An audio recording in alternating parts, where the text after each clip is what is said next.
सध्याच्या राजकारणामध्ये निष्ठा आणि विचारांना अर्थ राहिलेला नाही. गुंडगिरी आणि भ्रष्टाचार वाढीला लागलाय. यामुळे राजकारणापासून दूर राहणाऱ्या तरुणांनी देशात लोकशाही टिकवण्यासाठी राजकारणात यावं असं आवाहन करताना सुशिक्षित तरुण राजकारणात आला तर देशाला निश्चितच समर्थ नेतृत्व मिळू शकेल असा विश्वास स्वाभिमानी शेतकरी संघटनेचे अध्यक्ष माजी खासदार राजू शेट्टी यांनी व्यक्त केला. जाधवर ग्रुप ऑफ इन्स्टिट्यूटतर्फे आयोजित 7व्या युवा संसदेचं उद्घाटन नरे येथील संस्थेच्या सभागृहात झालं. यावेळी संस्थेचे अध्यक्ष प्राचार्य डॉक्टर सुधाकर जाधवर, उपाध्यक्ष व युवा संसदेचे अध्यक्ष ॲडव्होकेट शार्दूल जाधवर उपस्थित होते. खासदार संजय जाधव आणि ओमराजे निंबाळकर यांना आदर्श खासदार पुरस्कार, माजी नगरसेवक साईनाथ बाबर यांना आदर्श नगरसेवक पुरस्कार, सरपंच दिलीप घोलप यांना आदर्श सरपंच पुरस्कार तर उद्योजक सनी निमन यांना आदर्श युवक पुरस्काराने सन्मानित करण्यात आलं. पुणेरी पगडी, शाल, मानपत्र व सन्मान चिन्ह असं पुरस्काराचं स्वरूप होतं. या संस्थेच्या उडान या वार्षिक अंकाचं प्रकाशन मान्यवरांच्या हस्ते करण्यात आलं. काळामध्ये पंजाबमधलं उदाहरण आपल्या समोर आहे, दिल्लीमधलं उदाहरण आपल्या समोर आहे. आणि म्हणून जर जनतेनेच ठरवलं आणि कुणी काही ताम्रपट घेऊन आलेला नाही, लक्षात ठेवा, मीच राज्य करणार किंवा मी ह्या समाजाचा, या देशाचा, या राज्याचा वाली मीच आहे असं म्हणणारा कोणी ताम्रपट घेऊन आलेला नाही आहे. कधी काळी असं वाटायचं की नेहरू नंतर या देशाचं काय होईल, पण तेवढ्याच सक्षमपणानं इंदिरा गांधींनी या देशाचं नेतृत्व केलं. कधी नंतर इंदिरा गांधीनंतर काय होईल असं वाटायला लागलं अचानक त्यांचा खून झाल्यानंतर. पण राजीव गांधींनी सुद्धा काही काळ या देशाचं नेतृत्व केलं. त्याच्यानंतर वाटायला लागलं की आता काय खरं नाही. पण त्याच्यानंतर सुद्धा अनेक वाजपेयी ज्यावेळी पंतप्रधान होते त्यावेळी तर आता विरोधी पक्ष संपलाच असं वाटत होतं. पण नेतृत्व नसताना विरोधी पक्षाने निवडणूक लढवली आणि अनपेक्षितपणे डॉक्टर मनमोहन सिंग या देशाचे पंतप्रधान झाले आणि त्यांनी 10 वर्ष या देशाचं अतिशय चांगल्या पद्धतीनं कुशलतेनं नेतृत्व केलं. हा या देशाचा इतिहास आहे, लक्षात ठेवा. त्यामुळं पुन्हा एकामुळं देश चालतोय असं काही समजायचं कारण नाही. जेव्हा जेव्हा देशाला गरज भासते, जेव्हा जेव्हा समाजाला गरज भासते, त्यावेळी समाजातूनच एक नायक पुढं येतो आणि तो या समाजाला नेतृत्व देत असतो. तेव्हा आपण फक्त आपली जबाबदारी ओळखून, लोकशाहीनं आपल्यावर काय जबाबदारी टाकलेली आहे ती जबाबदारी ओळखून जर का आपण पुढं वाटचाल करायचं ठरवलं तर या देशामध्ये कधीही काही कमी पडणार नाही. आणि हा 18 पगड जातीचा, अनेक धर्मांचा, अनेक भाषा असणारा हा देश कुणी कितीही प्रयत्न केला तर शेवटपर्यंत एकसंघ राहणार आहे, होता एकसंघ, राहणार एकसंघ आणि हा देश असंच राहणार. पण या देशाची संस्कृती बिघडू पाहणारे, राजकीय संस्कृती बिघडू पाहणारे मात्र काळाच्या ओघात लयाला जातील हे लक्षात ठेवा. सत्तेत असणाऱ्यांचं नाव लक्षात ठेवत नाहीत लोक, पण समाजावर आपल्या व्यक्तिमत्वाचं किंवा आपल्या कर्तृत्वाचं छाप पाडणाऱ्यांना मात्र समाज कधीच विसरत नाही हे लक्षात ठेवा.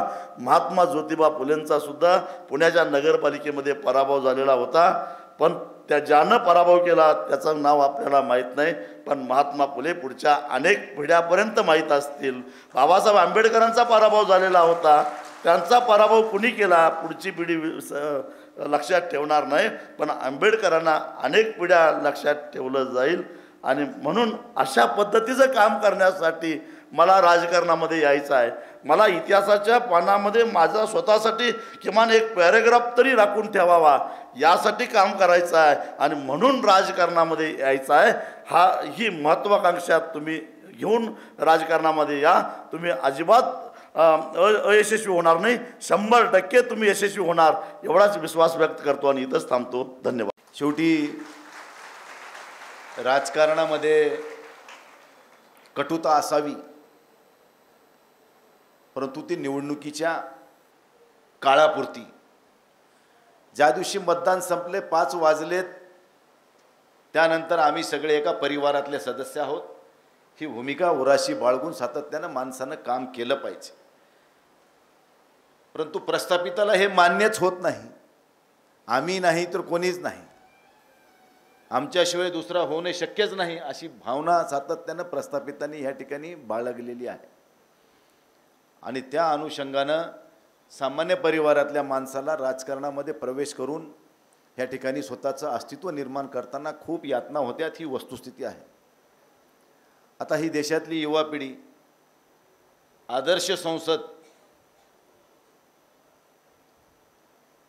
आता ह्या लोकांनी राजकारणात यावं तर काय बघून यावं आजच्या परिस्थितीमध्ये जर विचार केला तर असं मला वाटतं. एकीकडे देशाचे पंतप्रधान एका जाहीर सभेमध्ये राष्ट्रवादी नॅशनल करप्ट पार्टी म्हणून उल्लेख करतात. 70,000 कोटीचा सिंचन घोटाळा केला, शिखर बँकेचा घोटाळा झाला. एखाद्या राजकीय व्यक्तीनं बोलणं हे ठीक आहे हो, पण देशाच्या सर्वोच्च पदावर बसलेल्या व्यक्तीनं अशा पद्धतीचं बोलणं आणि तिसऱ्याच दिवशी त्या व्यक्तीचा राज्याचा उपमुख्यमंत्री म्हणून त्याचा सन्मान करणं, हे किती राजकीय लोकांना पटणार आहे हे बी मला जरा कळू द्या. मग ह्या युवा पिढीनं कोणाकडे बघायचंय? मग इथं जर कोण कुणासंग कोणतं वासरू कोण्या गाईला प्यायलं हेच कळत नाही, ओमराजेच्या भाषेमध्ये म्हणायचं झालं. आता पक्ष म्हणले की राष्ट्रवादी म्हणले की कोणता लोक म्हणायला लागलेत, एक अभी शिवसेना कोणती म्हणले की एक अभी. ही दयनीय अवस्था जर ही राजकारणामुळे जर होणार असेल तर समाजामध्ये सामान्य माणसानं उभं राहायचं कसं आणि राजकारणामध्ये पाठबळ देऊन त्याला राजकारणात यायची इच्छा तरी कशी होईल, असं माझं मत आहे. परंतु आपण जर भेऊ बसलो आणि हे जर आपण सगळं गलिच्छ आहे आणि आपल्याला इकडे जायचंच नाही, अशी जर तुम्ही मनाशी उराशी जर ही आशा बाळगून किंवा एखादी हिंमत खसून जर तुम्ही जर भूमिका घेताल तर तुमच्या देशावर हुकुमशाही आल्याशिवाय राहणार नाही. ही वस्तुस्थिती मी तुम्हाला आज या निमित्तानं सांगू इच्छितो.